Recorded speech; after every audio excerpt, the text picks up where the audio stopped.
and Namaskar and uh, so I hope कि streaming is fine और आज हम लोग स्टार्ट क्या करेंगे, शायद कल से हम लोग स्टार्ट कर देंगे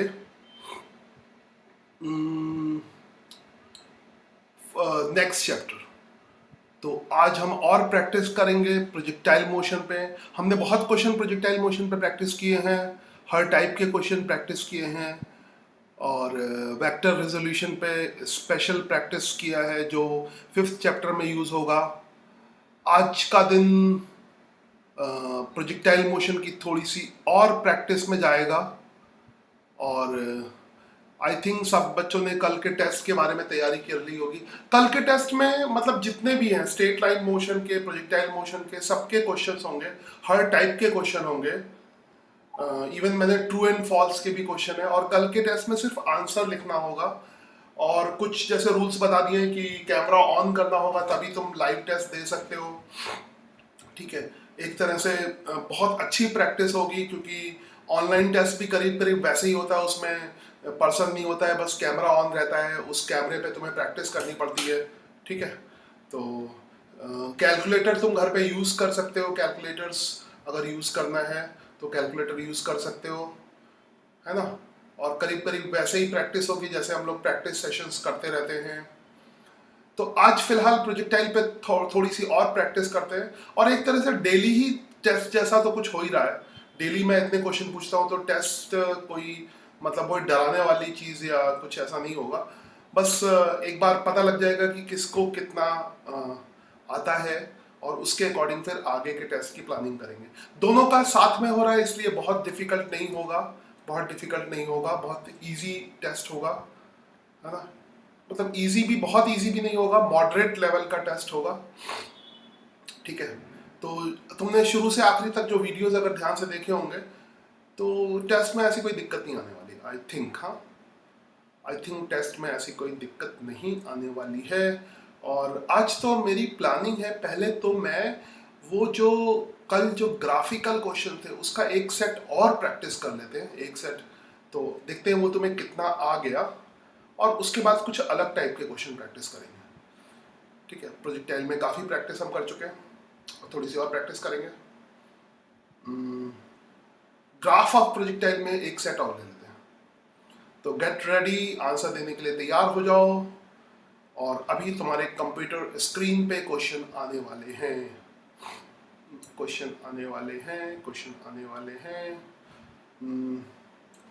ठीक है, ओके। सो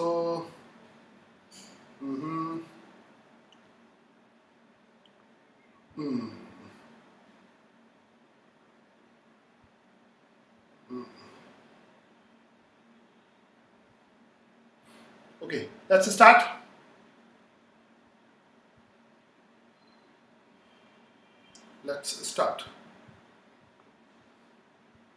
आई थिंक इस तरह का कुछ क्वेश्चन कल भी प्रैक्टिस कर चुके थे। तो एक मिनट, क्वेश्चन जरा स्क्रीन सेट करता हूँ ऊपर नीचे करके।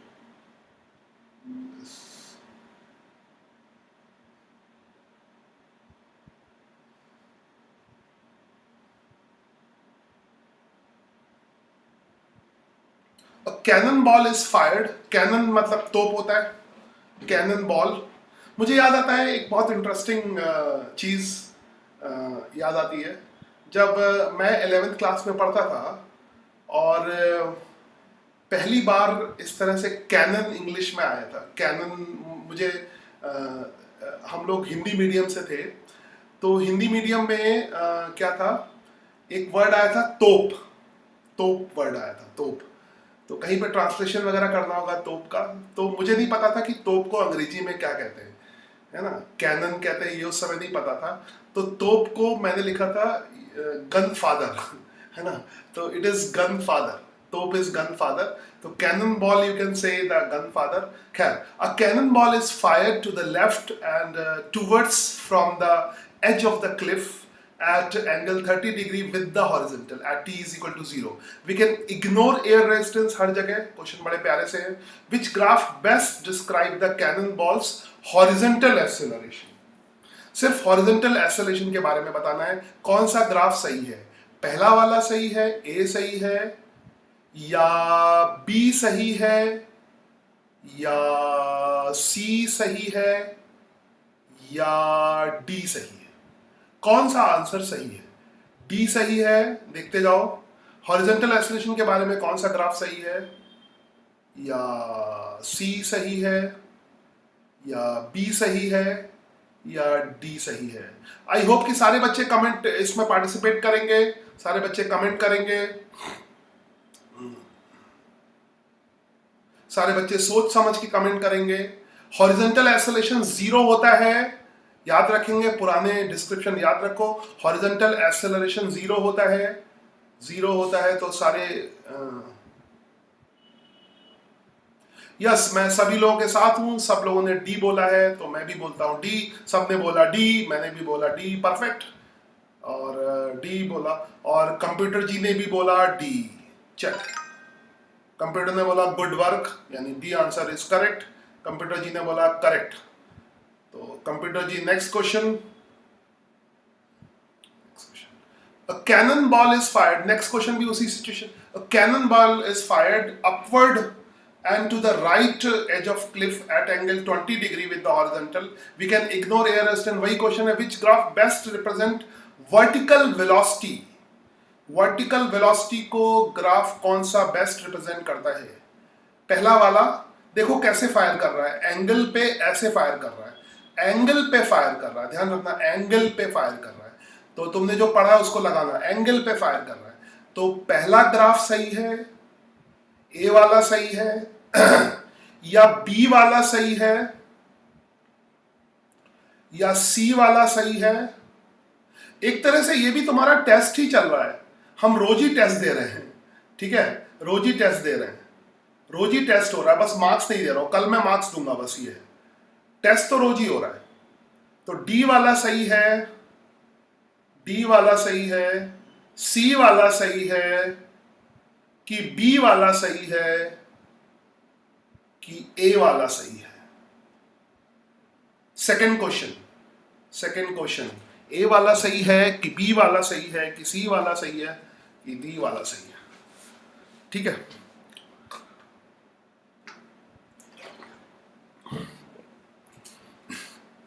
ए वाला सही है, कि बी वाला सही है, कि सी वाला सही है, कि डी वाला सही है?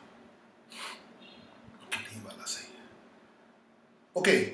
हाँ, वेलोसिटी सब यानी तुमने ढंग से पढ़ा है, और सारे बच्चों ने, मैक्सिमम बच्चों ने ढंग से पढ़ा है. Very good, very good. Graph उनको बहुत अच्छा आइडिया लग रहा है. शाबाश शाबाश शाबाश, वेरी गुड. प्रोजेक्टाइल पे बढ़िया कमांड हो रहा है. ओके, ऑब्वियसली डी वाला सही है. मैं भी सभी बच्चों के साथ चलूंगा आज, बढ़िया आंसर दे रहा हूं, एकदम परफेक्ट. चेक. कंप्यूटर जी से पूछता हूं, चेक करो कंप्यूटर जी, चेक करो, चेक करो. चेक करते हैं, कंप्यूटर जी चेक करेगा. Yes, nice work, nice work, nice work, nice work. एक और सेशन हम इस पे करेंगे, एक और राउंड लेते हैं इसी टाइप के क्वेश्चन पे, ठीक है, इसी टाइप के क्वेश्चन पे एक और वर्क, ताकि कल भी हमने कुछ क्वेश्चन किए थे इसी टाइप के क्वेश्चन. आई होप ये मजा आ रहा होगा. तो मैं एक और सेट लेके आता हूँ इस तरह के क्वेश्चंस का, फिर अगले टाइप के लेंगे, ठीक है. अभी आइडेंटिफाइंग ग्राफ का एक और सेट, ताकि वो बढ़िया सा चीज हमें ढंग से कमांड हो जाए. एक और set ready for the practice. तो रोज ही टेस्ट हो रहा है ये. चलो, अगला क्वेश्चन सेट तुम्हारे कंप्यूटर स्क्रीन पर खड़ाक खड़ाक. नाउ अब गोल्फर आ गया. अब गोल्फर, जो गोल्फ खेलते हैं उनको गोल्फर कहते हैं. अमीर लोग गोल्फ खेलते हैं, गरीब लोग नहीं खेलते हैं गोल्फ. गरीब लोग गिल्ली डंडा खेलते हैं. तो ये इसको कह सकते हो अमीरों का गिल्ली डंडा, है ना, अमीरों का गिल्ली डंडा. तो a golfer hits a golf ball upwards at an angle 75 degree with the horizontal. We can ignore air resistance. Which graph best describe the golf ball's vertical displacement over the time? Vertical displacement. अब आ रहे हैं मुश्किल वाले graph. Vertical displacement, सोच समझ के answer देना। पहला वाला डिस्क्राइब करता है या दूसरा वाला बी या तीसरा वाला सी या चौथा वाला डी। वर्टिकल डिस्प्लेसमेंट डी या सी या बी या A. Yes, vertical displacement. Vertical displacement vertical displacement को भी वेलोसिटी से एनालाइज करते हैं, क्योंकि वाईटी ग्राफ का जो पोजीशन टाइम ग्राफ का जो स्लोप होता है, पोजीशन टाइम ग्राफ का स्लोप क्या होता है? वेलोसिटी होता है। तो वेलोसिटी, पॉजिटिव वेलोसिटी पहले, यस, गोल्फर ऊपर की तरफ बॉल जाएगी ऐसे, तो पॉजिटिव वेलोसिटी पहले डिक्रीज करेगी, फिर इंक्रीज करेगी, जीरो होगी। Yes yes yes, all are perfect, सब परफेक्ट होते जा रहे हैं, सब सही आंसर दे रहे हैं। Very good very good very good, यानी सही आंसर है ए। और कंप्यूटर जी बताइए सही आंसर हमने ए सही है कि नहीं है। कंप्यूटर जी भी बोले yes, very good, you got it. Next question, next question, next फिर कैनन बॉल पे आ गए। A cannonball is fired toward and at the right from the edge of cliff at angle 18 degree with the horizontal at time t is equal to 0. We can ignore air resistance. Which graph best describe the cannonball's vertical acceleration? I think ये पहले भी आ चुका है, फिर से एक बार हो जाए, क्योंकि क्वेश्चन तुमने वर्टिकल एक्सेलरेशन कौन सा ग्राफ बेस्ट डिस्क्राइब करता है, कौन सा ग्राफ वर्टिकल एक्सेलरेशन को बेस्ट डिस्क्राइब करता है, ए या बी या सी या डी। ये मुझे भी बहुत मजा आ रही है इसमें, है ना, ये सचमुच बहुत इंटरेस्टिंग है। A B and C and D, very good very good very good. I think मेरी तरह तुम्हें भी मजा आ रही होगी। डी या सी या बी या A. Yes, everyone is perfect perfect perfect perfect perfect, सब पार्टिसिपेट कर रहे हैं, सब समझ गए। Yes yes yes yes yes, vertical acceleration के बारे में सोचना ही नहीं है, वो नेगेटिव होगा और कांस्टेंट होगा। यस, कंप्यूटर जी जरा आंसर बताइए। कंप्यूटर जी ने भी आंसर बताया। Yes, good work, very good, keep it up keep it up. Next question, next question, next question में एक एडवेंचरस क्लिफ जंपर। अब तुम ये एडवेंचर मत करने लगना, कुछ लोग जो है भागते भागते ऊपर हॉरिजॉन्टली, ये बहुत प्यारी सी सिचुएशन है। एक क्लिफ जंपर है, एक क्लिफ एक हाइट पे खड़ा है, भागते भागते आया और नीचे पानी में जंप लगाते हैं ना हॉरिजॉन्टली, पानी में या किसी में, खैर ये हॉरिजॉन्टली इसकी वेलोसिटी होगी। Adventurous cliff jumper runs horizontally off the cliff at is equal to t is equal to 0। We can ignore, हर जगह देखो क्वेश्चन को बहुत प्रॉपरली मेंशन किया गया है, हर जगह बार बार मेंशन कर रहा है, और ये कंप्लीट क्वेश्चन है कि इग्नोर करना है एयर रेजिस्टेंस को, एयर रेजिस्टेंस को इग्नोर करना है, एयर रेजिस्टेंस को इग्नोर करना है बार बार। Which graph best describe the jumper's vertical velocity over time? Vertical velocity के बारे में क्वेश्चन है, ए सही है, वर्टिकल वेलोसिटी के बारे में है, वर्टिकल वेलोसिटी ए सही है या बी सही है या सी सही है या डी सही है? फिर से एक बार, डी सही है या सी सही है या बी सही है या ए सही है? जल्दी से कमेंट करो। क्वेश्चन नंबर 4 के बाद क्वेश्चन नंबर 5 है ना, क्वेश्चन नंबर 5 है।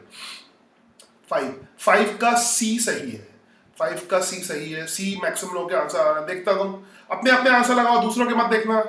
यस यस, फटाफट कमेंट। ये तो एक तरह से टेस्ट हो रहा है, तो मार्क्स नहीं दे रहा हूं, बस टेस्ट तो तुम्हारा रोज ही हो रहा है। तो आई थिंक कोई बच्चा जो जिसने लेक्चर अटेंड नहीं किए होंगे वो टेस्ट से घबराएगा। जो बच्चा डेली लेक्चर ऑनलाइन कर रहा है, can you explain this question? Neel भाई अब कितना एक्सप्लेन करवाओगे? एक्सप्लेन कर करके पागल हो गया हूं मैं, 1-2 घंटे एक्सप्लेन कर दिया। नील भाई कितना एक्सप्लेन कराओगे? ठीक है, कितना? अब तो एक्सप्लेन का भी एक्सप्लेन कर दिया, अब भी एक्सप्लेनेशन चाहिए? कितनी बार एक्सप्लेन कर दिया? खैर, इसमें क्या होगा, initial velocity, initial vertical velocity 0 होगी, इनिशियल वर्टिकल वेलोसिटी 0 होगी और नेगेटिव डायरेक्शन में बढ़ेगी। तो जहां कौन से, यहां पे देखो वर्टिकल वेलोसिटी कांस्टेंट तो होगी नहीं, ये तो कांस्टेंट को रिप्रेजेंट कर रहा है।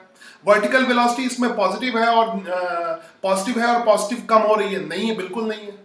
वर्टिकल वेलोसिटी 0 है और नेगेटिव में इंक्रीज कर रही है। ग्राफ को पढ़ना सीखो ना, इतने दिन हो गए मैं ग्राफ को पढ़ना सिखा रहा हूँ सबको, ठीक है।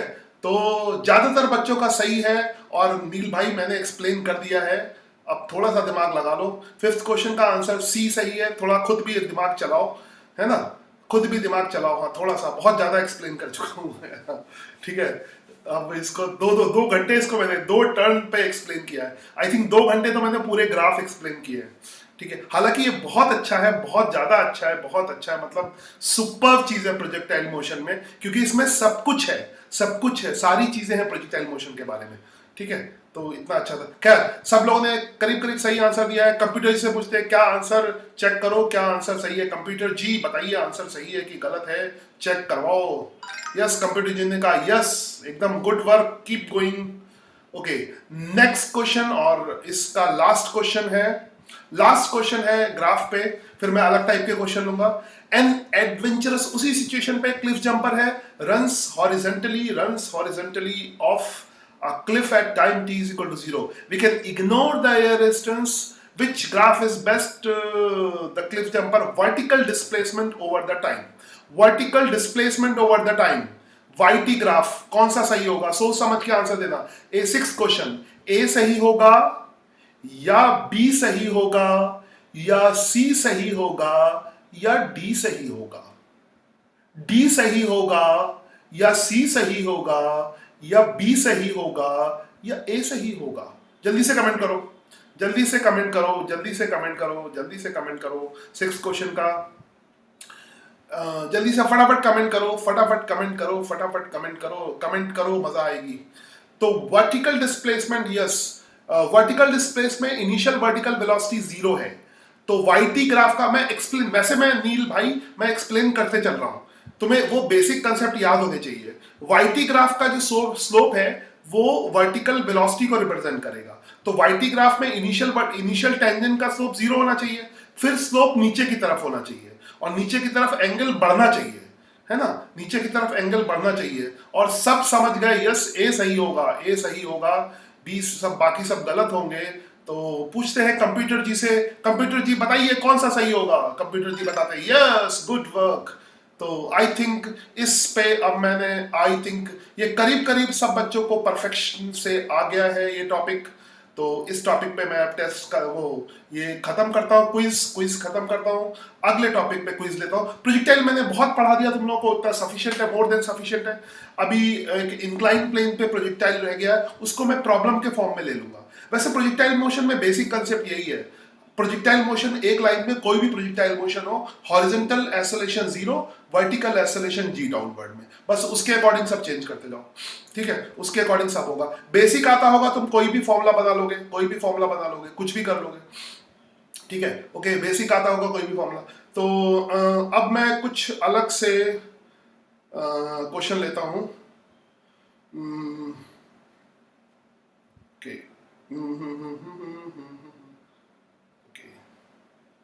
अब कुछ कंपेयरिंग प्रोजेक्टाइल ट्रेजेक्टरी पे कुछ क्वेश्चन लेता हूँ। चलो कुछ और क्वेश्चंस, अलग टाइप के क्वेश्चंस, है ना, डिफरेंट टाइप के कुछ और क्वेश्चंस। तो अब हम क्वेश्चन ही करेंगे, और थोड़े से डिफिकल्ट, तो तुम थोड़ा सा एनालाइज करके आंसर दोगे या सॉल्यूशन भी भेज सकते हो। तो नेक्स्ट क्वेश्चन, कंप्यूटर स्क्रीन पर लियांग हिट अ टेनिस बॉल। लियांग एक आदमी का नाम है, चाइनीज आदमी है, चाइनीज क्वेश्चन लिया है।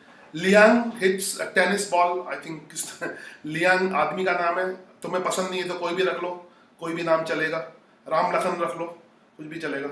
Hits tennis ball at angle 45 degree and 60 degree.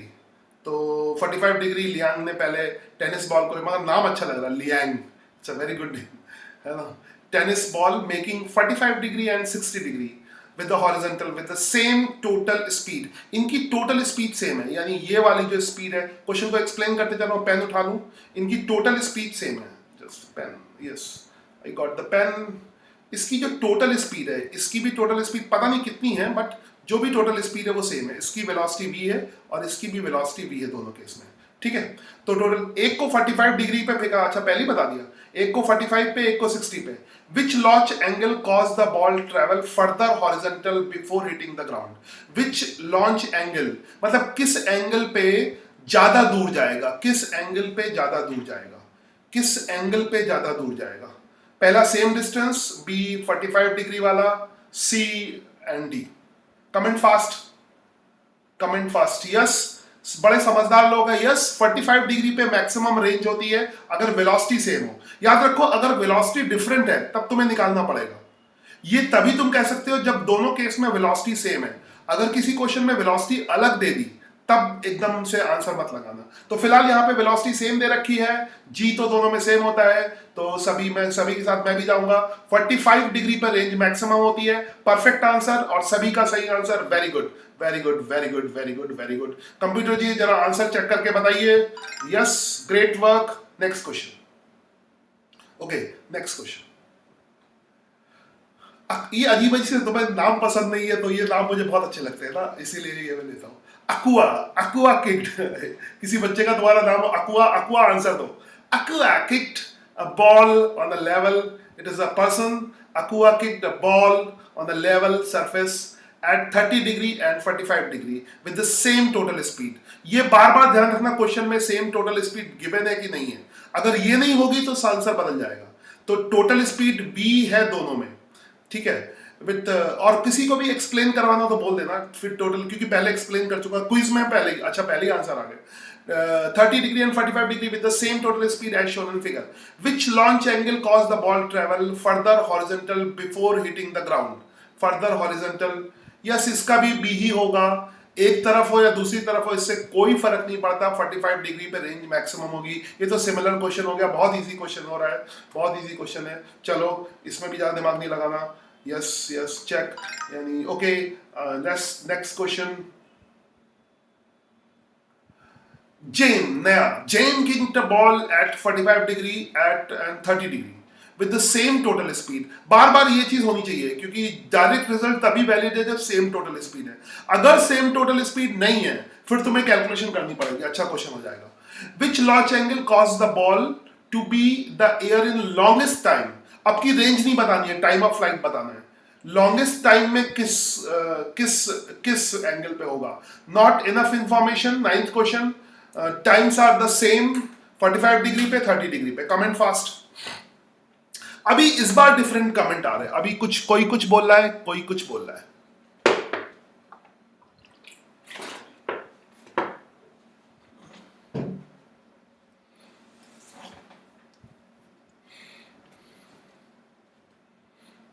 Yes, ज्यादातर लोग सही, जिन्होंने लेक्चर्स अटेंड किया वो सही बोल रहे हैं कि खाली रेंज है अगर v की वैल्यू सेम हो। याद रखो, ये एक कंडीशन है, कभी भी डायरेक्ट रिजल्ट रटना मत। याद रखो, जो रिजल्ट होते हैं, हमेशा जो रिजल्ट होते हैं वो किसी कंडीशन के साथ होते हैं। तो रटने से पहले समझ लेना, रटने से पहले समझ लेना। यहां पे कंडीशन है अगर v सेम हो तो रेंज तो क्या होता है, पहले बढ़ती है फिर कम होती है, 45 पे मैक्सिमम होती है। मगर जो टाइम ऑफ फ्लाइट है वो लगातार बढ़ता जाता है 90 डिग्री तक, वर्टिकल तक। ऑब्वियसली 45 डिग्री का टाइम 30 से ज्यादा होगा। तो ये मैंने समझा ही चुका हूं। तो आंसर भी तुम लोगों के परफेक्ट है। Very good, perfect answers, very good. C, perfect answers, very good. C, C, एकदम परफेक्ट। चेक करते हैं कंप्यूटर जी, बताइए सही है गलत है? सही है, एकदम सही है। Next question, next question, next question. I hope की okay. And one more beautiful name, I love it. सब लोग अपना नाम ऐसा लिख ले, Eliza. This is name Eliza, I don't know, इस तरह के नाम इंडिया में नहीं होते। Eliza kicked soccer ball, soccer सब लोगों को पता है, फुटबॉल, ये सॉकर वैसे ही होता है। Ball on a level field at 42 degree and 75 degree with the same total speed. बार बार मैं इस पे कंसंट्रेट कर रहा हूं, जो डायरेक्ट रिजल्ट लगाने हैं वो सेम टोटल स्पीड के होने चाहिए, ठीक है। तो ये चेक कर लेना, direct with the same total speed as shown in figure, ठीक है। which launch angle result in the greater maximum height? which launch angle, 10 angle, greater maximum height। सब लोग आंख बंद करके आंसर दे रहे हैं, बहुत सही है, बहुत सही। यस, सब कुछ बढ़ता ही है, सब कुछ बढ़ता है। ए, which launch angle greater maximum height? Yes yes yes yes yes yes yes, एकदम परफेक्ट। 75, वो एंगल के साथ बढ़ेगा। 75 डिग्री पे ग्रेटर मैक्सिमम हाइट होगी, 75 डिग्री पे ग्रेटर मैक्सिमम हाइट होगी। एकदम परफेक्शन के साथ आंसर दे रहे हो, वेरी गुड।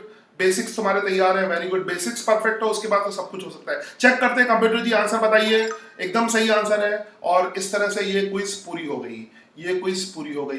तो बेसिक, इसको हम क्विज कहते हैं जिसमें बेसिक क्वेश्चंस पूछता हूं मैं, ठीक है। ये क्विज पूरी हो गई, तो बेसिक्स आपके स्ट्रांग हो गए हैं। अब अप्लाइड क्वेश्चन करने में कोई दिक्कत नहीं होगी। देखो अप्लाइड तो आ ही जाता है, अप्लाइड तो आ ही जाता है, बेसिक आना चाहिए, बेसिक आना चाहिए, अप्लाइड तो आ ही जाता है, ठीक है।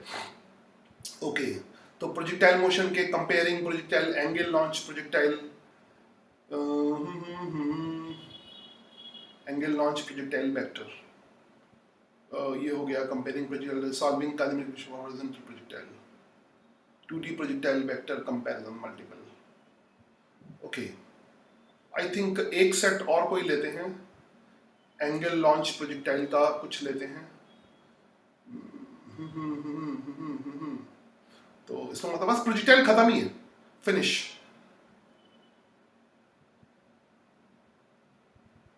चलो एक और छोटा सा क्वेश्चन सेट कर लेते हैं परफेक्शन के लिए एंगल लॉन्च पे। बेसिक एक बार एक और सेट क्वेश्चन बेसिक का हो जाए, बस खत्म इस तरह का, फिर बेसिक क्विज खत्म, फिर थोड़े से अच्छा बाकी कैलकुलेशन वाले क्वेश्चन तो हम बहुत बहुत ले चुके हैं, बहुत ज्यादा ले चुके हैं कैलकुलेशन वाले question, we have taken enough. तो प्रोजेक्टाइल को मेरी तरह से ये आज मैं बाइंड अप कर दूंगा, प्रोजेक्टाइल इज ओवर। और आज के बाद अब फोर्स का कॉन्सेप्ट शुरू हो रहा है। प्रोजेक्टाइल मोशन में एक टॉपिक है जो जेई एडवांस के लिए स्पेशल है, तो उनकी स्पेशल क्लास में डिस्कस कर दूंगा, इंक्लाइंड प्लेन पे प्रोजेक्टाइल, मगर उसके भी कंसेप्ट यही होते हैं। जेई एडवांस में अगर कोई क्वेश्चन है ना, उसका कंसेप्ट सबका सिंपल है। फिजिक्स में चाहे इजी क्वेश्चन हो चाहे डिफिकल्ट क्वेश्चन हो, सबके कंसेप्ट सेम होते हैं, कंसेप्ट एकदम डिफरेंट नहीं है। बस जो है थोड़ी सी मैथमेटिक्स ज्यादा हो जाएगी। इंक्लाइंड के क्वेश्चन जेई नीट में तो कभी नहीं आ सकते, भूल जाओ। तो बस कंसेप्चुअली थोड़ा सा, मगर बस अप्लाइड मैथमेटिक्स थोड़ी सी ज्यादा हो सकती है, बाकी बेसिक कंसेप्ट ही रहेंगे। तो प्रोजेक्टाइल, हर तरह के प्रोजेक्टाइल मोशन के क्वेश्चन हमने ओवर कर दिए हैं। अब थोड़े से है ना, थोड़े और डिस्कशन करते हैं, और कल से थोड़ा सा तैयार हो जाओ। मैं थोड़ा सा मोटिवेट करना चाहता हूँ तुम्हें, थोड़ा सा फीलिंग के लिए तैयार हो जाओ। अब फिजिक्स का जो चैप्टर नंबर 5 है वो एकदम डिफिकल्ट पार्ट आ गया है।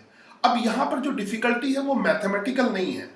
यहाँ पर एक्चुअली में मैं बताऊँ जो डिफिकल्टी है, क्योंकि मुझे 9th क्लास में बहुत डिफिकल्टी आ रही है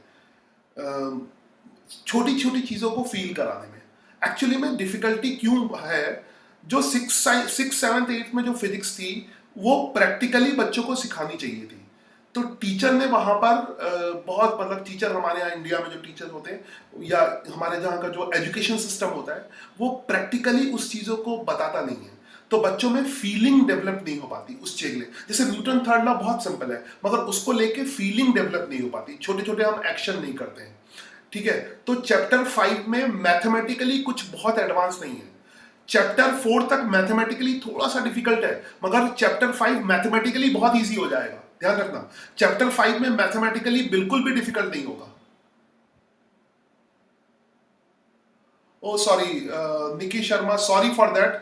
आज सुबह जो क्लास हुई थी उसकी मैंने रिकॉर्डिंग नहीं की, और मैंने सोचा था कि अलग अलग मैं निकी शर्मा के क्वेश्चन का आंसर दे रहा हूँ। सर आज मॉर्निंग में जो डब्ट क्लास थी उसकी रिकॉर्डिंग नहीं की थी, मैं भूल गया आज की रिकॉर्डिंग। और प्लीज जब डाउट क्लास हो मुझे याद दिला दो, मैं रिकॉर्ड करने वाला था। मैं सोच रहा था पहले अलग अलग क्वेश्चन रिकॉर्ड करूंगा, मगर मैं पूरा रिकॉर्डिंग करूंगा, पूरा टोटल रिकॉर्डिंग करूंगा। जैसे जेई की डाउट क्लास की पूरी रिकॉर्डिंग कर दी थी, और मैंने सोचा कि इजी क्वेश्चन तो रिकॉर्ड ना करूं, तो आज मैं भूल गया। मगर आगे से जो भी क्लास होगी पहले मैं रिकॉर्डर ऑन कर दूंगा, तो आगे से मैं इस बात का ध्यान रखूंगा। मगर आज के जो क्वेश्चन थे वो इतने डिफिकल्ट नहीं थे, इजी थे, इसलिए मैं भी थोड़ा सा, मगर वो मतलब वैसे इजी थे। तो फिलहाल मैं उसमें एक काम करूंगा निकी, कि बहुत सारे बच्चों ने क्वेश्चन ग्रुप में पोस्ट किए हैं, बहुत सारे क्वेश्चन ने इजी क्वेश्चन ग्रुप में पोस्ट किए हैं। तुम एक बार उनके सोल्यूशन देखोगे तो तुम्हें समझ में आ जाएगा। फिर भी नहीं समझ में आता है तो किसी डाउट क्लास में पूछ लेना, किसी भी डाउट क्लास में, क्योंकि सोल्यूशन सबने पोस्ट किए। मगर कल से मैं पूरा रिकॉर्ड करूंगा, कल से मैं पूरा। और बच्चों याद दिला देना मुझे कि रिकॉर्डर ऑन करना है सबसे पहले, मैं भूल जाता हूँ, ठीक है। तो सबसे पहले रिकॉर्डर ऑन करने वाला था, फिर भूल गया, ठीक है। तो कल से याद दिला देना, क्योंकि बाकी और सारे रिकॉर्डेड वीडियो मैं अपलोड करता हूँ, लिंक एकदम भेज दिया मैंने। और एक्चुअली में ये जितना, और जो एक्स्ट्रा क्लास होगी उसमें डीपीपी का ही डिस्कशन होगा, मेनली क्वेश्चन ही डिस्कस होंगे। तो पूरी क्लास में रिकॉर्ड करूंगा, ठीक है, पूरी क्लास रिकॉर्ड करूंगा, तो कल से करूंगा। खैर, तो अब तुम्हें एक नई चीज के लिए तैयार कर रहा हूं क्वेश्चन करने से पहले। अब जो 5th चैप्टर है उसके लिए मोटिवेट कर रहा हूं। 5th चैप्टर इतना इजी है, इतना इजी है कि डिफिकल्ट, बहुत डिफिकल्ट है। अब मतलब जेई नीट वाले ध्यान से, जेई नीट वाले ध्यान से, इतना इजी है, बहुत इजी है, मगर फिर भी डिफिकल्ट है। डिफिकल्टी का रीजन क्या है कि हम प्रैक्टिकली ऑब्जर्वेशन नहीं करते। तो अब आगे के चैप्टर में हमें बहुत प्रैक्टिकल ऑब्जर्वेशन करना होगा। तो 5th चैप्टर में कुछ नहीं बताऊंगा मैं। 5th चैप्टर में सिर्फ इतना समझना है, न्यूटन का पहला नियम, दूसरा नियम, तीसरा नियम, बस न्यूटन के 3 नियम को समझना है। 5th चैप्टर में न्यूटन के 3 नियम है, बस न्यूटन के 3 नियम को पहले समझना है और 3rd और 4th चैप्टर की चीजें लगेंगी। मतलब 5th चैप्टर में नया तो सिर्फ 3 नियम है, न्यूटन के नियम है, और जो भी तुमने 3rd और 4th में सीखा है वो लगाना है, बस इसके अलावा कुछ नहीं। ठीक है, तो कुल मिला के 3rd 4th ही डिफिकल्ट चैप्टर थे, अब इजी है। मगर अब प्रैक्टिकली फीलिंग करना, जैसे कोई दीवार को हमने प्रेस किया वो हमें प्रेस करेगी, तो बहुत ज्यादा, इसीलिए मैंने देखो कैमरा बहुत थोड़ा सा बड़ा कर दिया है। मैं प्रैक्टिकली जितना हो सकेगा दिखाऊंगा, प्रैक्टिकली ऑब्जर्वेशन सिखाऊंगा। ठीक है, और आई थिंक बुक का चक्कर खत्म हो गया होगा, है ना। Can you explain 5th chapter with maximum, and yes 5th chapter में तो हर जगह एनिमेशन होंगे, बहुत ज्यादा एनिमेशन होगी, तुम टेंशन मत लो एनिमेशन के चक्कर में। 5th में तो सुपर, 5th में तो मैं हर सवाल, अगर तुम्हें सचमुच देखना है तो मेरा 9th क्लास के साइंस के 2-3 दिन के वीडियो देख लेना पिछले, ये आई थिंक तुम्हें पता है कैसे देखना है, ग्रुप में जाना है ना, 9th क्लास के वीडियो देखना। एक एक क्वेश्चन को एक्सप्लेन करने के लिए एक छोटे से, क्योंकि छोटा सा न्यूटन का तीसरे नियम का, क्योंकि न्यूटन का 3rd लॉ 9th क्लास में भी है, और एकदम थ्योरेटिकल वाले क्वेश्चन होते हैं, जैसे ऐसे क्विज वाले क्वेश्चन होते हैं। एक एक क्वेश्चन को एक्सप्लेन करने में 20-30 मिनट लगता है छोटे से क्वेश्चन में। फिर भी जब नया क्वेश्चन देता हूं तो बच्चे उसका आंसर नहीं कर पाते, जबकि मैथमेटिकली कोई कॉम्प्लिकेटेड नहीं है, वही क्वेश्चन मैं तुम्ही को दूंगा। ठीक है, तो उसको वही प्रैक्टिकल फीलिंग बहुत डेवलप करनी है। तो अगर 5th क्वेश्चन में प्रैक्टिकल फीलिंग डेवलप हो गई एक बार फिजिक्स में, तो मैथमेटिकली बहुत डिफिकल्ट नहीं है फिजिक्स के क्वेश्चन। मैथमेटिकली तो जितनी मैथमेटिकल डिफिकल्टी थी चैप्टर 4 तक खत्म हो गई है, मैथमेटिक्स खत्म हो गई है। किसी को ग्राफ आता है, डिफरेंशिएशन आता है, इंटीग्रेशन आता है, वेक्टर आता है, फिजिक्स इज ओवर। अब रह गई है प्रैक्टिकली विजुअलाइज करना, प्रैक्टिकली फील करना। तो बहुत अच्छा चांस है ये टाइम, तुम लोग ऑनलाइन पढ़ रहे हो, इसमें मैं सारे एनिमेशन, सब पिक्चर जितना भी है, मूवी है ग्रेविटी वाली, जो भी मैं जितना भी मैक्सिमम इधर उधर से वीडियो जो है, मूवी भी दिखाऊंगा, ये भी करूंगा, वो भी करूंगा, तो बहुत मजा आने वाला है, बहुत मजा आने वाला है। बस एक चीज तुम ध्यान रखो कि तुम्हें रट्टा नहीं लगाना है, प्रैक्टिकली फील करना है। मतलब तुम ट्रेडिशनल मेथड से, मैं बिल्कुल नहीं, ट्रेडिशनल मेथड के एकदम अपोज में, नो रट्टा, नो नोट्स, नो जैसे बढ़िया बढ़िया राइटिंग में लिखाना, वो कुछ नहीं, नो बकवास, सिर्फ प्रैक्टिकल फीलिंग। तो बीच में शायद मैं ग्रेविटी को एक्सप्लेन करने के लिए ग्रेविटी मूवी की क्लिप्स भी दिखाऊंगा, बहुत सारी तुम्हारे आसपास जो चीजें हैं। चलो आगे शुरू करते हैं, एक और क्विज सेशन शुरू करते हैं, और फिर आई होप कि प्रोजेक्टाइल के 1-2 क्वेश्चन और लेंगे और फिर इसको फिनिश अप करेंगे। और एक चीज और है, जैसे प्रोजेक्टाइल मोशन के क्वेश्चन हम कर रहे हैं ना, तो वर्टिकल मोशन अंडर ग्रेविटी के क्वेश्चन तो अपने आप ही हो जा रहे हैं वर्टिकल मोशन के, तो वो yes practical Neel, practical is the solution. Practical, और बहुत बड़े बड़े प्रैक्टिकल नहीं, छोटे छोटे, जैसे बोतल को पकड़ के रखा है, ये इसका प्रैक्टिकल होगा, इसको दबाना है, इसको दबाना है, simple. Practical and feeling and practical, इसमें बहुत प्रॉब्लम इसलिए होती है क्योंकि 6th 7th 8th में ये काम होना चाहिए मगर नहीं होता है, इसीलिए मैंने 6th क्लास से पढ़ाना शुरू कर दिया। मैं पागल नहीं हूँ, 6th क्लास से पढ़ाना शुरू करूंगा। 11 12 15 20 25 साल पढ़ाया, फिर 6 से शुरू किया, सिर्फ इसीलिए कि वो फीलिंग डेवलप कराने के लिए। अगर शुरू से डेवलप नहीं करवाई तो बाद में थोड़ी सी मुश्किल आती है। फिर मैं तुम्हारे साथ बहुत ट्राई करूंगा कि वो बस सीधे बात और नो बकवास, हाँ ये सीधी बात और नो बकवास। अच्छा ये क्या मतलब हुआ? चलो प्रैक्टिकल, सीधी बात और नो बकवास। चलो मैं शुरू करता हूँ, वरना मैं इसमें मोटिवेट करते के चक्कर में आगे बहुत बकवास करूंगा। बंद करता हूँ बकवास, ये ऋषभ ने बोल दिया। चलो ये देखो, लो सीधी बात शुरू करता हूँ, सीधी बात लो। A ball is kicked at angle, a ball is kicked at an angle with negligible air resistance as seen below। ये भी प्रैक्टिकल वाले क्वेश्चन है। What is the direction of vertical acceleration at point P? इसमें I think किसी बच्चे को doubt नहीं होनी चाहिए, P पॉइंट पे वर्टिकल एक्सेलरेशन की डायरेक्शन किधर होगी। अब इसमें देखे कौन गलत करता है, इसमें मुझे देखना है गलत कौन करता है, सही का तो गलत कौन करता है। वर्टिकल एक्सेलरेशन किधर होगा जल्दी से, इसमें मैं उस बच्चे को देखना चाहता हूं जो गलत आंसर देता है, अब भी गलत देता है। अब होगी not enough information, no vertical acceleration down. फटाफट कमेंट करो। Yes yes yes yes yes yes yes yes yes yes yes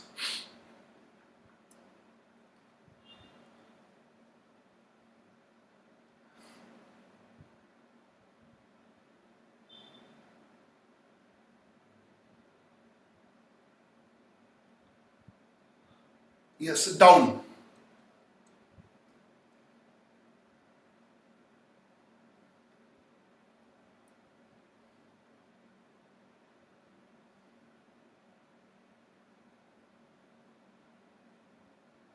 down yes perfect. चलो ये एक सवाल का मुझे आंसर फिर भी देना है। कभी कभी जैसे कुलदीप जो है ऐसा सवाल पूछ लेता है, 2 मिनट में आंसर देता हूँ इसको। स्कूल खुलेगा जब फिजिक्स की नोटबुक नहीं बनानी होगी, बोर्ड में 20 नंबर। बोर्ड तो 2 साल बाद है भैया, बोर्ड तक कोई जिंदा रहोगे कोई गारंटी थोड़ी ना कहता है। बोर्ड 2 साल बाद है, अभी तो बहुत टाइम बाकी है। अभी तो स्कूल खुलेगा, बोर्ड आएगा। बोर्ड एग्जाम 2 साल बाद, 2 साल है, अगले साल होगा, ठीक है।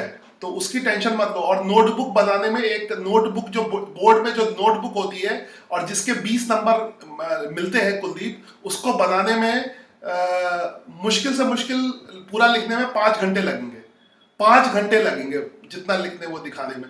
20 मार्क्स जिससे मिलते हैं, उसमें जो प्रैक्टिकल की नोटबुक है उसको बनाने में। या उसमें तो ज्यादातर बच्चे क्या करते हैं, किसी बच्चे ने बनाई उसको कॉपी, उसमें पुराने बच्चों की बनी होती है उसको कॉपी कर लेते हैं। उसको बताना भी क्या, तुम्हें पता नहीं स्कूलों में क्या चलता है कि पुराने बच्चे की किसी की नोटबुक है उसी को कॉपी कर लो। प्रैक्टिकल कौन करता है? प्रैक्टिकल कौन करता है ना। मगर प्रैक्टिकल प्रैक्टिकल में किसको इंटरेस्ट है? वो तो कभी कभी प्रैक्टिकल लैब में जाते हो, इंटरेस्ट किसको है? तो यहाँ पे तो उसी का तो प्रॉब्लम है। तुम लोग प्रैक्टिकल को एकदम सीरियसली लोगे, जाओगे, एग्जैक्टली प्रैक्टिकल लर्निंग के लिए लो।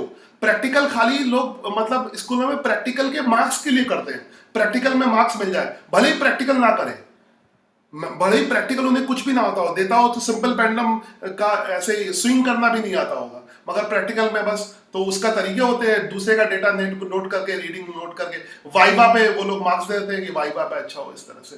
तो वो है, तो वो नोटबुक के लिए काम मत करो, लर्निंग के लिए पहले काम करो। अभी इस साल लर्निंग बहुत इंपॉर्टेंट है। ये सब स्कूली चक्कर, किस्मत से, तुम्हारी किस्मत में ये अच्छा है कि स्कूली चक्कर छूट गया है। तो अब फिजिक्स को सही, साइंस को सही तरीके से पढ़ो, जिस तरह से पढ़ना होता है। ये तुम लोगों को बहुत बड़ा चांस मिला है, तुमको और मेरे को भी। मैं भी कभी इतना नहीं पढ़ा पाता था, और इतने इंटरेस्ट के साथ और इतनी फीलिंग के साथ, इतना मैंने किसी भी सही बताऊं, कभी भी किसी भी साल किसी भी बच्चे को इतना ग्रो नहीं किया जितना तुम लोगों में ग्रोथ हुई है। अभी जब से आए हो तब से सुपर ग्रोथ हुई है। मतलब जो लोग सिंसियरली इन्वॉल्व हुए हैं पूरी प्रोसेस में, उनका सुपर ग्रोथ होगा, ठीक है। बाकी ट्रेडिशनल सिस्टम से कौन ग्रो कर पाता है? यही तो प्रॉब्लम है स्कूल सिस्टम से। मतलब वो है, उसमें तो नोट्स बनाना, नोट्स लिखना, कॉपी में, कॉपी भी तुम्हें पता है, कॉपी भी दूसरे की कॉपी करके लिखते हैं। कॉपी भी लोग खुद से नहीं लिखते, ज्यादातर जो प्रैक्टिकल नोटबुक है उसमें दूसरे की कॉपी कर देंगे, बस टीचर देख लिया, सुंदर सुंदर लिखा, मार्क्स दे दिए। एग्जैक्टली। चले, मैं बकवास तो कुलदीप प्लीज ऐसे क्वेश्चन मत पूछा करो, मैं इमोशनल हो जाता हूँ, फिर मैं टाइम बर्बाद करूंगा, ठीक है, टाइम बर्बाद करूंगा। तो please don't comment such type of question. अब तुम समझ गए हो, तो ये मौका मिला है तो ढंग से उसको यूज करो लर्निंग में। चलो मैं गायब होता हूँ, अगला क्वेश्चन पूछता हूँ। नेक्स्ट क्वेश्चन, एकदम परफेक्ट आंसर दिया। नेक्स्ट क्वेश्चन, मेरी एनर्जी को सही डायरेक्शन में यूज करो। Next question, yes. A ball is kicked an angle with negligible air resistance as seen below. How the total speed changing at point P? अच्छा, ये तो मैं पूछ चुका हूं, ये तो मैं पहले भी पूछ चुका हूं, जल्दी से आई थिंक इसको पूछ चुका हूं दोबारा से। हाँ, दोबारा से पूछ चुका हूं, ठीक है। देखो भैया कुलदीप, अब मुझे बंद करना पड़ेगा तुम्हारे सवालों का आंसर सीरियसली लेना, क्योंकि तुम फालतू के सवाल पूछ रहे हो, ठीक है। तो मैं सारे एक्चुअली में कमेंट में जितने भी सवाल है उसको मैं सीरियसली लेता हूं। अब मुझे बंद करना पड़ेगा तुम्हारे सवाल को सीरियसली लेना, ठीक है। अब मैं एक ही करना पड़ेगा, बकवास बंद करो, ठीक है, बहुत हो गया। A ball kicked at angle with negligible resistance, ये तो पहले ही कर चुके हैं हम लोग, पहले ही कर चुके हैं। ये समझदार व्यक्ति के क्वेश्चन नहीं लगते हैं, समझदारी करो, ठीक है। समझ आई बात? 12th का क्या होगा? 12th का आंसर क्या होगा? हाँ, क्योंकि वर्टिकल कंपोनेंट जो है, वर्टिकल कंपोनेंट जो है वर्टिकल कंपोनेंट वेलोसिटी का जो speed changing at point P, vertical component decrease कर रहा है तो डिक्रीजिंग। आई होप ये सवाल दोबारा मैं पूछ रहा हूं तो सभी के आंसर सही हैं। समझ आई बात? इसे क्लियर? बस फिर एक लाइन आखिरी में बोलूंगा, कुलदीप शर्मा फिर आंसर देना, एक लाइन आखिरी में बोलूंगा। जिसको फिजिक्स आती है वो हजारों नोटबुक बना सकता है, हजारों नोटबुक, एक नोटबुक क्या, जिसको नहीं आती है वो एक नोटबुक बनाता है, सबकी लिखता है। अभी तुम्हें इतना आता है कि तुम्हारे दिमाग में जो ज्ञान है, नॉलेज है, उससे तुम हजारों नोटबुक बना सकते हो, हजारों नोटबुक्स। ठीक है, तो वो समझना। तो फालतू के, ट्रेडिशनल फालतू के चक्कर में मत पड़ो, लर्निंग पे ध्यान दो। चलो आगे करते हैं।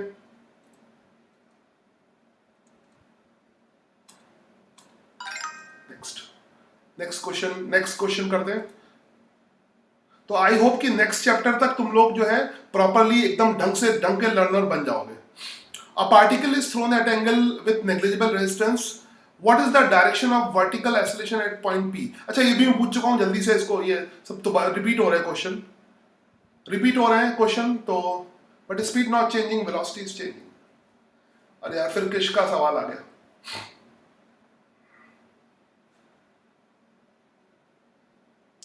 अब ये कमेंट देर में आया, ये कल मैं दोबारा ले सकता। 13 का आंसर तो फिर बता दो।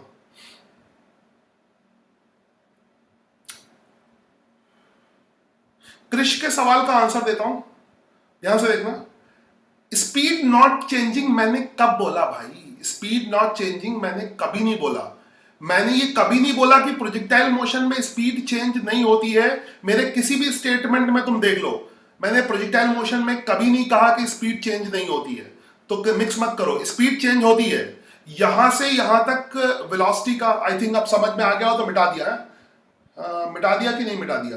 क्रिश जैन समझ में आया, बट स्पीड, क्रिश जैन के आंसर ले रहा हूं, but speed is not changing, velocity is changing. Krish का सवाल ध्यान देने वाला है। किसी बच्चे के दिमाग में ये सवाल हो तो सुन ले ध्यान से। मैंने कभी किसी लेक्चर में नहीं कहा कि प्रोजेक्टाइल मोशन में स्पीड चेंज नहीं होती है। या अगर इसने सर्कुलर मोशन पढ़ा होगा, यूनिफॉर्म सर्कुलर मोशन कहीं पर, तो उसमें स्पीड चेंज नहीं होती है, वो तो मैंने पढ़ा ही नहीं है। तो दूसरी चीज का ज्ञान मिक्सअप मत करो। हाँ आई होप समझ गए हो, ठीक है। तो अब मैं इसको मैं थोड़ा सा मतलब इन सब चीजों को अब तुम्हें अवेयर होना पड़ेगा। ऐसे विदाउट सिंसियरिटी से काम नहीं चलेगा। Okay, I think it is answer is correct. मैं तुम्हारा ही देख के डाउन होगा तो कोई, तो अब इतना बताने के बाद ऐसे सवाल मत पूछो। नेक्स्ट क्वेश्चन ये है, a ball is kicked,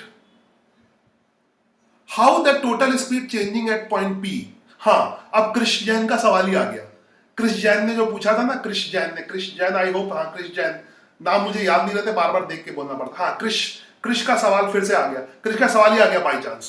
a ball is kicked at angle with the negligible, how the total speed changing at point P? बताओ, पी पॉइंट पे टोटल स्पीड कैसे चेंज हो रही है? पी पॉइंट पे टोटल स्पीड कैसे चेंज हो रही है?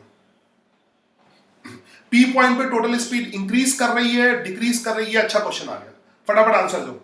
इसी से क्रिश जैन के सवाल का आंसर मिल जाएगा। पी पॉइंट पे टोटल स्पीड इंक्रीज कर रही है, डिक्रीज कर रही है, नॉट चेंजिंग हो रही है, नॉट इनफ इंफॉर्मेशन? फटाफट आंसर करो, एक बढ़िया क्वेश्चन आ गया, फटाफट। 13 क्वेश्चन नंबर है ना ये? यस 13 है ना, 13 है आई थिंक, 13 है कि 14 है?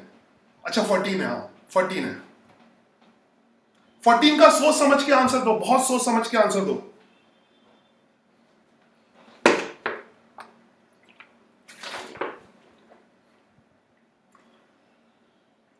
सोच समझ के आंसर दो।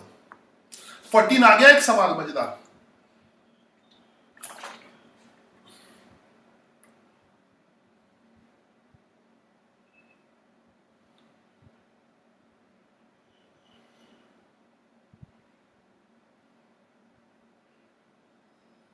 चलो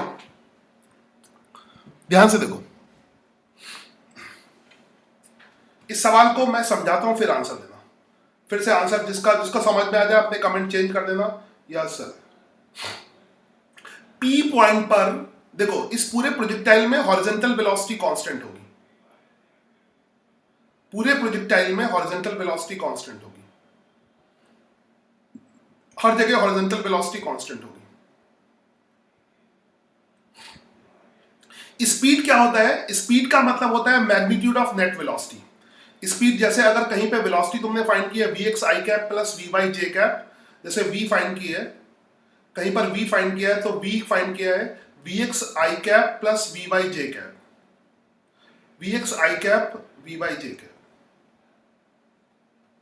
याद रखो एवरेज स्पीड और एवरेज वेलोसिटी दो अलग टर्म है। देखो एक बहुत अच्छा सवाल मिल गया, एवरेज स्पीड और एवरेज वेलोसिटी दो अलग अलग टर्म है, मगर स्पीड मतलब एवरेज स्पीड होती है total distance upon total time, average velocity होती है डिस्प्लेसमेंट अपॉन टाइम। दोनों की वैल्यूज भी अलग अलग आएंगे, दोनों अलग अलग आएंगे, दोनों सब कुछ अलग अलग आएंगे और वैल्यूज भी अलग अलग आएंगी। ठीक है, वैल्यू अलग अलग आएंगी, सब कुछ अलग अलग आएंगे। एक सेकंड, थोड़ा मैं नीचे कर लेता हूं। ठीक है, नाउ लॉक कर देता हूं। मगर स्पीड जो होती है, मैंने कई बार बोला, स्पीड जो होती है वो वेलोसिटी का मैग्नीट्यूड होता है। स्पीड क्या होता है? वेलोसिटी का मैग्नीट्यूड, है ना। स्पीड होता है वेलोसिटी का मैग्नीट्यूड, और वेलोसिटी का मैग्नीट्यूड होगा under root V X square plus V Y square. I think मैंने कई बार इसको सिखाया है, बढ़िया तरह से इसको बताया है। इस पॉइंट पे क्या हो रहा है? हॉरिजॉन्टल वेलोसिटी तो कांस्टेंट है, हॉरिजॉन्टल वेलोसिटी तो कांस्टेंट है। वर्टिकल वेलोसिटी क्या है? वर्टिकल वेलोसिटी इस पॉइंट पे इस मतलब चेंज हो रही है कि नहीं हो रही है? कांस्टेंट। वर्टिकल चेंज तो वर्टिकल, देखो यहां से यहां तक वर्टिकल वेलोसिटी क्या होगी? यहां पर मैक्सिमम यहां पे होगी कुछ वर्टिकल, अलग कलर यूज करता हूं, यहां पे कुछ वर्टिकल वेलोसिटी होगी, this is vertical velocity, then vertical velocity is decreasing, then यहां पे वर्टिकल वेलोसिटी और भी कम हो गई, टॉप मोस्ट पे जीरो हो गई, then vertical velocity is increasing, यहां से बढ़ोगे तो वर्टिकल वेलोसिटी थोड़ी सी बढ़ जाएगी, फिर थोड़ी बढ़ेगी, फिर थोड़ी और बढ़ेगी, फिर थोड़ी और बढ़ेगी, फिर थोड़ी और बढ़ेगी। समझ आई बात? वर्टिकल वेलोसिटी बढ़ रही है। तो Vx तो टॉप मोस्ट पॉइंट पे भी Vx तो कांस्टेंट है, मगर Vy तो चेंज हो रहा है ना, Vy चेंज हो रहा है, जीरो नहीं है। जीरो तो इस पॉइंट पे है, इससे थोड़ा सा आगे बढ़ोगे बढ़ जाएगी, जीरो हमेशा नहीं रहेगी। तो हाँ, तो जीरो नहीं है। तो जिनको समझ आ गया आंसर चेंज करो, जीरो नहीं है, बढ़ रही है यहां पे, इस पर्टिकुलर पॉइंट पे जीरो है, मगर वो पूछ रहा है कि इस पॉइंट पे, उस पॉइंट पे वैल्यू कितनी है, वो नहीं पूछ रहा है। A ball is kicked at angle with negligible air resistance at how total speed changing, change कैसे हो रही है, टोटल स्पीड उस पॉइंट पे कितनी है उससे मतलब नहीं है, चेंज कैसे हो रही है, बढ़ रही है कि घट रही है। देखो जैसे सपोज करो Vx तो कांस्टेंट होगा, ये तो पूरी जगह कांस्टेंट होगा, यहां पे स्क्वायर लिख दो। ठीक है, यहां पे Vx तो, इसको थोड़ा एनालाइज करना, Vx तो टोटल जगह कांस्टेंट, Vx तो टोटल जगह कांस्टेंट होगा, मगर Vy पहले कम होगा, Vy पहले कम होगा तो टोटल स्पीड भी कम होगी, टोटल स्पीड भी कम होगी, टोटल स्पीड भी कम होगी, यहां तक कम होगी, फिर इसके बाद टोटल स्पीड बढ़ेगी, इसके बाद टोटल स्पीड बढ़ेगी। आई होप सबको समझ में आ गया होगा, इसके बाद टोटल स्पीड बढ़ेगी। तो ऐसे लॉजिकल क्वेश्चन में अच्छा, ये इस पे काम करना है सबको, लॉजिकली बहुत फाउंड होना है। कॉपी किताब बनाने में टाइम बर्बाद नहीं करना है अपना, कॉपी किताब बनाने में टाइम नहीं। वो रट्टे वाले स्टूडेंट कॉपी किताब बनाते हैं, रट्टे वाले कॉपी, वो बना लोगे, वो तो दिखाने के लिए। अब ऐसा नहीं है जिसका पास इतने नॉलेज है तो वो क्या कहते हैं एक कॉपी ना लिख पाए, प्रैक्टिकल एक मैनुअल चेक होना होता है बस। ठीक है, तो अक्सर अक्सर इसीलिए मैं शुरू में अपोज करता हूँ, सीख लो तो उसके बाद थोड़ा बहुत लिख लेना, ऐसी कोई बात नहीं। शुरू में अपोज करता हूँ कि जो लोग लिख लेते हैं तो लिख के ऐसा लगता है कि वो सीख गए, वो सीखे कुछ नहीं है। भाई तुमने लिखा बहुत है और लिख के लोगों ने बहुत कुछ रखा है, मगर लिखी हुई चीजें क्या सीखी हुई चीजें? सीखने के लिए तो क्वेश्चंस करने पड़ेंगे ना तुम्हें। चलो, आई होप सारे बच्चे इसको समझ गए होंगे। पी पॉइंट पे इंक्रीजिंग होगा, पी पॉइंट पे इंक्रीजिंग होगा। तो एक ये बहुत अच्छा क्वेश्चन आ गया, और ये बहुत सही वक्त पे आया जब क्रिस जैन ने पूछा है। तो क्रिस जैन, तुम्हारे सवाल का आंसर ये है कि प्रोजेक्टाइल मोशन में स्पीड बिल्कुल भी कांस्टेंट नहीं रहती है, पी पॉइंट तक स्पीड डिक्रीज करती है और पी पॉइंट के बाद स्पीड इंक्रीज करती है, क्योंकि जो स्पीड है वो दोनों under root of V X square plus V Y square होती है। वी एक्स तो कांस्टेंट होता है, अगर पूछे कोई हॉरिजॉन्टल स्पीड क्या है, वो कांस्टेंट होगी, मगर जो वर्टिकल स्पीड है वो पहले डिक्रीज करेगी फिर इंक्रीज करेगी। तो इसका आंसर होगा, अपने जिसको समझ में आ गया प्लीज चेंज द आंसर, इसका आंसर होगा ए। ए समझ आई बात? इंक्रीजिंग है ना। How the total speed change at point P at the peak of it is increasing. तो कंप्यूटर जी से पूछ लेते हैं, कंप्यूटर जी बताइए जरा, चेक करके बताइए कि मैंने सही किया है गलत किया, check.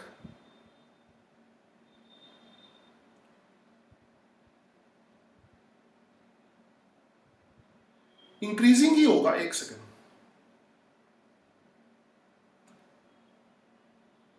The ball is speeding up, but at peak the ball is not changing its speed. एक second.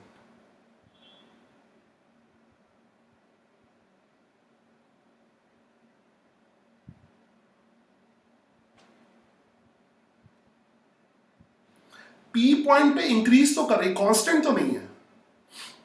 This is, I think this is incorrect.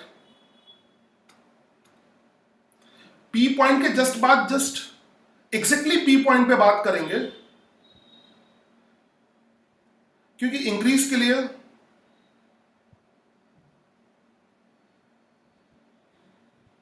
No, इसमें वही होगा, ठीक है। इंक्रीजिंग इज करेक्ट, कांस्टेंट नहीं होगा। कांस्टेंट उस पर्टिकुलर पॉइंट पे वेलोसिटी कांस्टेंट है, मगर उससे जस्ट नीचे आओगे तो वो इंक्रीज थोड़ी सी बढ़ जाएगी, इंक्रीज कर जाएगी। तो पी पॉइंट पे जैसे यहां पर अगर वर्टिकल वेलोसिटी 0 है, तो एग्जैक्टली ये इसमें भी ये अच्छा सवाल था। ये जैसे यहां पे 0 है तो इसके जस्ट बाद वर्टिकल वेलोसिटी थोड़ी सी बढ़ जाएगी, तो इसकी इंक्रीज हो जाएगी, ठीक है। ये इसमें भी गलत किया हुआ है, तो इसको मैं not constant,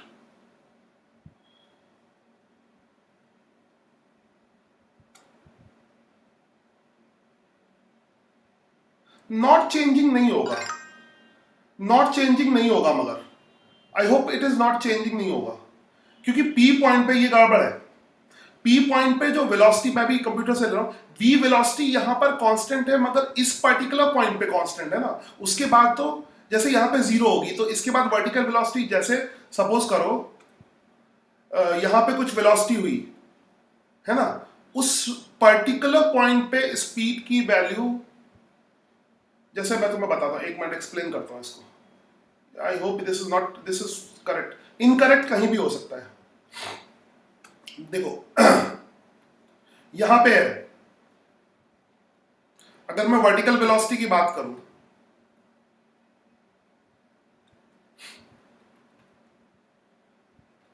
top most point पे वेलोसिटी 0 है, ठीक है। टॉप मोस्ट पॉइंट पे वेलोसिटी 0 है, तो यहां पर कुछ वेलोसिटी होगी ना, कम हो गई, इसके बाद 0 से बढ़ तो रही है, इट इज इंक्रीजिंग ना।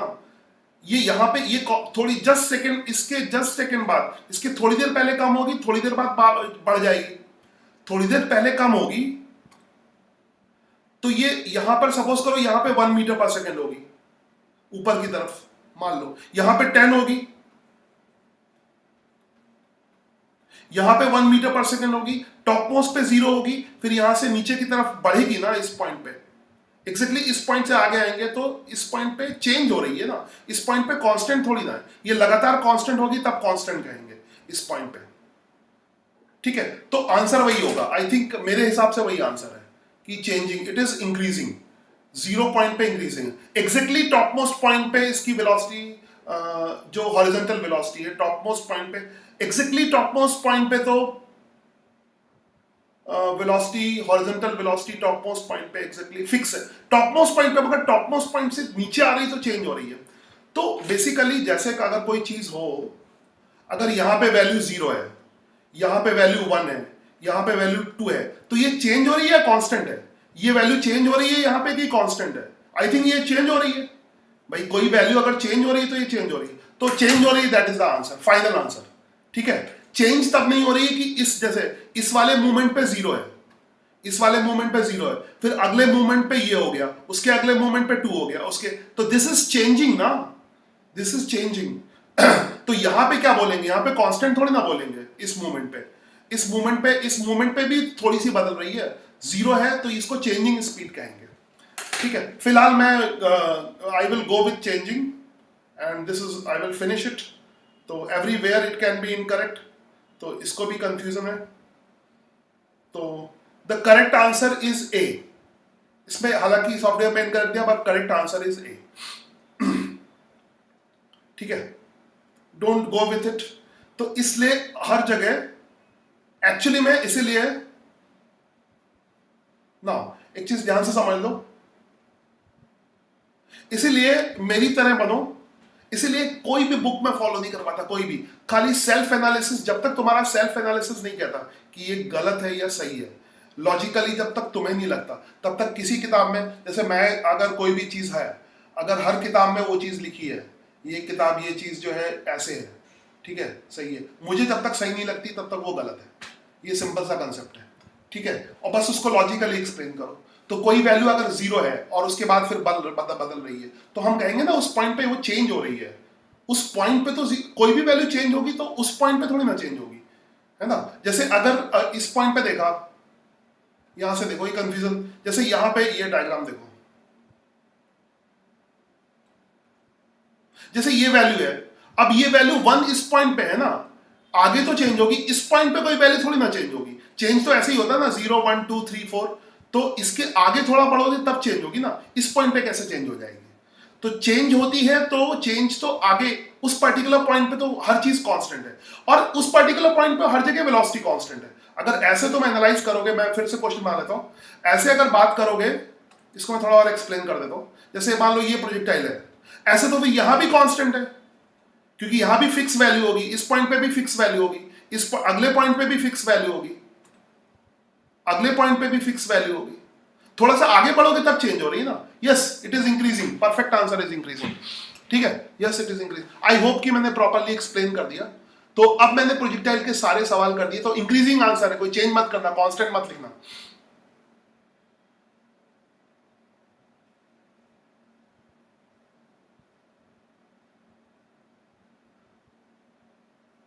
अगर मैंने कल बोला है सी गलत है, मतलब सी सही है, तो एक बात और सुन लो। एक चीज, अब साइंस में, अब तुम लोग जेई नीट की तैयारी कर रहे हो, नीट वाले बहुत ध्यान से सुन लो। मैं अगर बोलूं कि ये आंसर सही है, तो भरोसा बिल्कुल मत करना। अपना लॉजिक से जब तक वो फिट नहीं होता, जब तक वो लॉजिकली फिट नहीं होता, तब तक वो सही नहीं है, ठीक है। अगर मुझे लॉजिकली, कभी कभी मैं बिना सोचे, हो सकता है मैंने गलत आंसर दे दिया हो, मे बी, और बहुत जगह ऐसा होगा कि मैं कुछ गड़बड़ कर दूंगा, ठीक है, मगर अगली बार लॉजिक से सोच के जब आंसर दूंगा, एक्चुअली में आंसर मैटर नहीं करता, लॉजिक मैटर करता है। मेरे लॉजिक में वो चीज फिट होनी चाहिए, ठीक है। अगर तुम्हारा लॉजिक सही है और तुम आंसर गलत भी देते हो, तब भी तुम सही हो। और अगर तुम्हारा लॉजिक गलत है और आंसर तुम्हारा सही है, ठीक है, तो तुम गलत हो। तो लॉजिक गलत है और आंसर, लॉजिक सही है और आंसर तुमने गलत दे दिया, यू आर करेक्ट, तब सही हो। लॉजिक गलत है, आंसर सही है, तब तुम गलत हो। तो अगर कल मैंने आंसर दे दिया सही, तो मे भी दे दिया होगा, हो सकता है सी बोला हो, मगर वो गलत बोला है। और मैं कभी भी इस तरह से गलत बोल सकता हूं आंसर, मगर लॉजिक गलत नहीं बोलूंगा, ठीक है। इतने एक्सपीरियंस के बाद भी मैं कहता हूं कि गलती आंसर में हो सकती है मेरे से, गलती लॉजिक में नहीं हो सकती है, ठीक है। तो उस समय वो मैंने फिर लॉजिक लगाया, हो सकता है मैंने उस समय हमेशा, ऑब्वियसली, इसीलिए फिजिक्स बायो की तरह नहीं होती है कि सब जगह 100% कोई परफेक्ट बोले ही। जैसे फिजिक्स का पेपर भी आएगा तो कोई भी बच्चा ऐसा नहीं जो 100 के 100 सवाल सही करे, कितना भी कुछ प्रैक्टिस करने के बाद कुछ सवाल गलत करेगा ही, मगर जिसके लॉजिक सही है वो मैक्सिमम नंबर ऑफ क्वेश्चन सही करेगा। तो इस तरह से, तो मे बी, पक्का मैंने ये, मैं गारंटी के साथ कल मैंने ये बताया, हो सकता है सी बोल दिया हो, तो कल अगर ये बोला है तो गलत बोला है मैंने, वो गलत है, अभी मैंने एनालाइज करके बता दिया। अब मैं इसको जबरदस्ती मान नहीं लूंगा, ठीक है, जबरदस्ती किसी भी, जैसे ये है, ये वाली चीज नहीं किताब में लिखी हो, किताब में लिखी है तो सही है, किताब भी तो आदमी लिखता है ना, किताब की कोई लिखी, किताब में हर जगह चीजें गलत हो सकती हैं, सॉफ्टवेयर में भी गलत हो सकती हैं, है ना। और गलत ना भी हो, अगर वो मुझे गलत लगती है तो गलत है, सिंपल सी बात है, वो गलत ना है, वो सही हो। जब तक मुझे वो चीज गलत लगती है तब तक गलत है। कल को मुझे सही, मेरा लॉजिक इंप्रूव कर जाए, कल को मुझे सही लगने लगे तो सही है, सिंपल सी बात है। तुम भी ऐसा है, अगर तुम्हें सही लगता है तो मानो, तुम्हें अगर फिर भी वो सही लगता है तो तुम अपना मानो, मेरे मत मानो। अगर तुम्हें लगता है कि पी पॉइंट पे वेलोसिटी कांस्टेंट होगी टॉप मोस्ट पॉइंट पे, तो अपनी बात मानो। जब तक तुम्हें ये क्लियर लॉजिकली ना हो जाए तब तक मेरी बात नहीं मानो। फिर से तुम्हें मैं बार बार एक्सप्लेन कर रहा हूं, क्योंकि मैं कभी कभी लॉजिक में कई बार जाऊंगा, फिर से मैं लॉजिक में जाऊंगा, ठीक है। फिजिक्स लॉजिक है, क्वेश्चन आंसर नहीं है, क्वेश्चन आंसर रटने नहीं है। याद रखो, कितने बहुत सारे क्वेश्चन में कराता हूं, कोई क्वेश्चन तुम्हें नहीं रटना, कोई एग्जाम, मैं पहले बोलता था जो क्वेश्चन कराया कोई एग्जाम में नहीं आएगा तुम्हारे, जो, मगर जो लॉजिक है वही लगेगा। तुम्हें अपने लॉजिक स्ट्रॉन्ग करने हैं, लॉजिक से क्वेश्चन तो बहाना है, लॉजिक स्ट्रॉन्ग करने हैं। तो लॉजिक अगर स्ट्रांग है तो तुम कोई भी क्वेश्चन कर सकते हो। एक बार मैं फिर देख लेता हूं, फिर तुम्हारे सामने एक्सप्लेन करता हूं, और फिर आई होप तुम्हें समझ में आ जाए कि बेसिकली, एक बार फिर से चलता हूं। देखो यहां पर है कांस्टेंट नहीं होगी। कांस्टेंट होने का मतलब है किसी पर्टिकुलर पॉइंट पे, तो ये शायद इससे समझ में ना आए तो इजी वाले समझाता हूं, इजी एग्जांपल लेके समझाता हूं। जैसे कोई चीज बदलती है तो कैसे बदलती है? मान लो हॉरिजॉन्टल डायरेक्शन में वेलोसिटी बदलेगी तो कैसे बदलेगी? कोई वेलोसिटी, कोई पार्टिकल अगर चल रहा है तो यहां पर 1 मीटर पर सेकेंड होगी, फिर आगे 3 मीटर पर सेकेंड होगी, आगे 4 मीटर पर सेकेंड होगी। तो हम क्या बोलेंगे इसको कि यहां पर ये कांस्टेंट है कि बदल रही है? ये तो बदल रही है ना। एक पर्टिकुलर पॉइंट पे कैसे बदलेगी? असली मतलब लॉजिक सिखाना है। वेरी गुड, क्रिश्चियन समझ गया ना। तो आंसर वो बिल्कुल मत अपना, अगर तुम्हें लगता है कि कांस्टेंट तो कांस्टेंट है, मगर मैं लॉजिकली बार बार प्रूफ करूंगा नहीं कांस्टेंट है, क्योंकि एक जगह पे तो कोई चीज हमेशा ही कांस्टेंट होती है।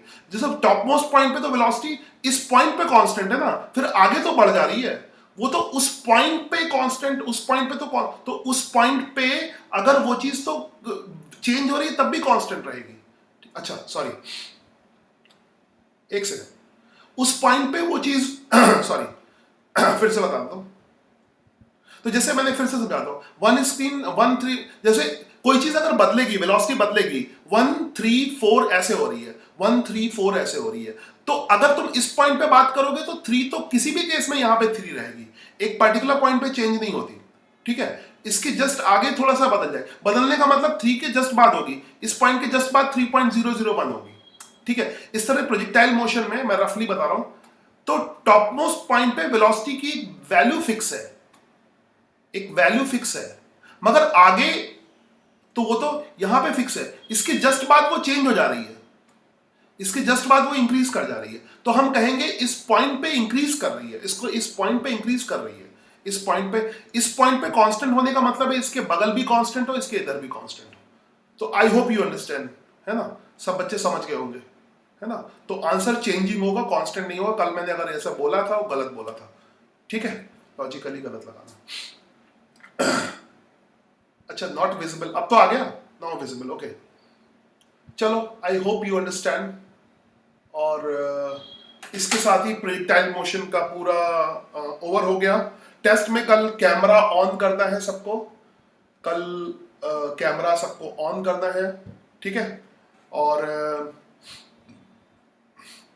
बस टेस्ट की तैयारी कर लो, और मंडे से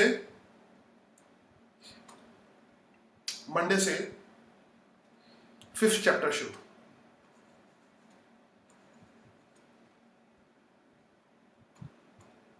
मंडे से चैप्टर 5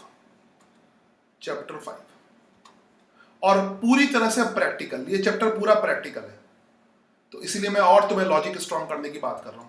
प्रैक्टिकल, पूरी तरह से प्रैक्टिकल, तो इसीलिए मैं बड़े स्क्रीन पे लाइव आऊंगा, कुछ प्रैक्टिकल भी डिमॉन्स्ट्रेट करके दिखाऊंगा, कैमरा इधर उधर करूंगा। प्रैक्टिकल वैसे बड़े वाले नहीं, प्रैक्टिकल बहुत हैवी वाले नहीं, सिंपल घर पे जो चलते हो, घर की चीजों को उठाते हो, है ना। फोर्स तो हर जगह लगता है ना, फोर्स के कंसेप्ट में जैसे छोटे छोटे प्रैक्टिकल है, जैसे इसको बोतल को मैंने पकड़ा है तो फोर्स लगा है, ऐसे मैंने फोर्स लगाया है, चीजों को पकड़ा है, रस्सी को खींचा है तो फोर्स लगा है, तो वो छोटे छोटे प्रैक्टिकल तुम्हें फील करने होंगे। इसको ऐसे खींच रहा हो तो फोर्स कैसे लगेगा, इस तरह से। तो हो सकता है कि कुछ चीजें बेसिक वाली भी एक्सप्लेन करूं, हालांकि ये सब चीजें तुम 6th 7th 8th से पढ़ रहे हो, फोर्स के बारे में, कांटेक्ट फोर्स होता है, नॉन कांटेक्ट फोर्स होता है, तो वो भी हम लोग रिवाइज करेंगे। तो पूरा स्टार्टिंग से एंड तक वो सब 11th में लगेगा, है ना, सारी चीजें, contact force, non contact force, ये सब, ये प्रैक्टिकल फीलिंग के साथ फोर्स क्या होता है, पुश पुल, तो ये सुपर प्रैक्टिकल चैप्टर आ गया। और मैं खूब सारे एनिमेशन यूज करूंगा, और ये बहुत अच्छा है कि स्कूल काफी टाइम तक बंद है ना, तो आराम से मजे से। अगर तुम्हें अगला वाला देखो, ये चैप्टर 4 तक आ गया तो मैथमेटिक्स, बेसिक मैथ्स पूरी हो गई। चैप्टर 5 जिसको आ गया वो फिर फिजिक्स खत्म हो गई, मतलब उसके फिजिक्स पूरी आ गई। फिर physics, force concept is the main concept, और हर जगह फोर्स कंसेप्ट लगता है, पूरी फिजिक्स में फोर्स कंसेप्ट है, और ये पूरा प्रैक्टिकल है, बिल्कुल थ्योरेटिकल नहीं है, बिल्कुल थ्योरेटिकल नहीं है। और ऑब्वियसली क्वेश्चन एक एक बात पे पता नहीं कितने सारे क्वेश्चन होंगे, बहुत सारे क्वेश्चन होंगे। चलो अब मैं स्ट्रीमिंग बंद करता हूँ। I hope you have enjoyed everything, every question, and get ready for test. Test के लिए सिर्फ इतना ही करना है, मेरे जो पुराने वीडियोस हैं वो एक बार स्क्रॉल करके, मैंने समझाया था ना हाउ टू रिवाइज, स्क्रॉल करके इधर उधर जाके ढंग से देख लेने हैं। और देखना भी, मतलब अगर जिन्होंने सारे लेक्चर अटेंड किए हैं और पूरी तरह से पार्टिसिपेट किया है, ये भी मैं उल्टा सीधा बोल रहा हूँ कि देख लेना है, ना भी देखना तब भी चलेगा, क्योंकि जिन्होंने पूरे प्रोसेस में पार्टिसिपेट किया है उनको कुछ भी करने की जरूरत नहीं है। यानी सच बात तो ये है कि जिन्होंने रेगुलर पढ़ाई की है, क्विज में पार्टिसिपेट किया है, सब कुछ क्वेश्चन दिया है, उनको कुछ भी पढ़ने की जरूरत नहीं है, वो टेस्ट में अच्छे मार्क्स आएंगे। और जिसने नहीं किया है कुछ भी, वो कुछ भी कर ले, एक दिन में कुछ नहीं होता है ना। जेईई नीट में एक दिन में कुछ नहीं होता।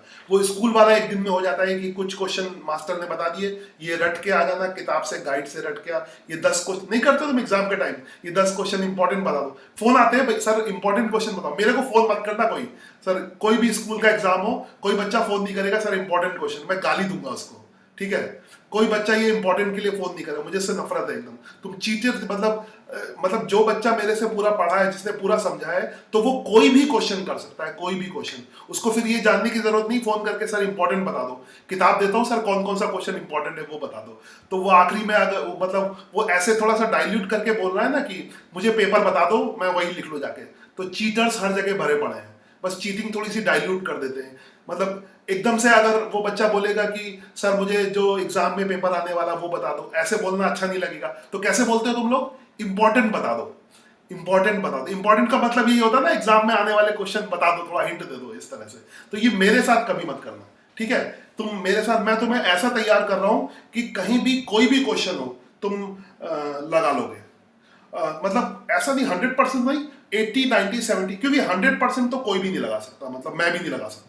तो मतलब फिजिक्स में परफेक्शन आना करीब करीब इम्पॉसिबल है, क्योंकि ऐसा सब्जेक्ट ही है 100% सही हो जाए, मगर तुम्हारा एक्यूरेसी रेट बढ़ता जाएगा, मतलब 70%, 80%, इस तरह से, उस तरह से तुम सही आंसर देना शुरू कर दोगे, इस तरह से। ओके, चलो टेक केयर, बाय, मिलते हैं कल लाइव टेस्ट में। कल सबके कैमरे ऑन होंगे, कल लाइव टेस्ट होगा।